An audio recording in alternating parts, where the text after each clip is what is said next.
Good morning বন্ধুরা, welcome back to my channel baby বৌদিতে। এখনও যারা যারা আমার চ্যানেলটা সাবস্ক্রাইব করেনি অবশ্যই সাবস্ক্রাইব করে নিও, আর পাশে থাকা বেল বাটনটা অন করে দিও যাতে নতুন নতুন ভিডিওর নোটিফিকেশানগুলো তোমাদের কাছে পৌঁছে যায়।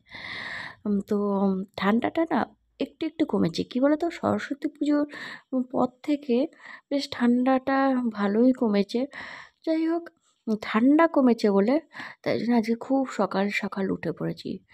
উঠেই কাজে লেগে পড়েছি। কেন বলো তো, তোমার দাদা কালকে আগের দিন রাত্রেবেলা একটু বাইরে গেছিলো, ঠিক আছে, কাজের জন্য। তো ভাবলাম যে সে যেহেতু সকাল সকাল বাড়িতে চলে আসবে তাই কাজকর্মগুলো কমপ্লিট করে নিই। আর শুধু কাজকর্ম কমপ্লিট করলে হবে না, কী বলো তো, আজকে অনেক ঘর টর পরিষ্কার করতে হবে, মানে বিশাল কাজ, বুঝেছো। কারণ সামনে পুজো। তো হয়তো বলতে পারো যে বৌদি কী পুজো, সে পুজোর সম্পর্কে আবার তোমাদেরকে অন্য একদিন একটা ভিডিও করে বলে দেবো। এই জন্য ঘর টর পরিষ্কার করতে হবে, বাড়িতে কিছু গেস্টও আসবে, বুঝেছো।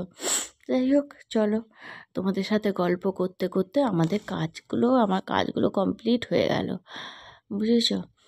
অবশ্যই ভিডিওটা দেখতে থাকো, কারণ আজকে না সারাদিনই কাজ করতে হবে, খুঁটিনাটি কিছু না কিছু কাজে লেগেই থাকতে হবে। যাই হোক, চলো কাজগুলো করে নিই, বুঝেছো। আবার তোমার দাদা আসার সময় হয়ে যাবে, তখন তার আবার কাজ আরম্ভ হয়ে যাবে। ঠিক আছে, চলো দেখতে থাকো।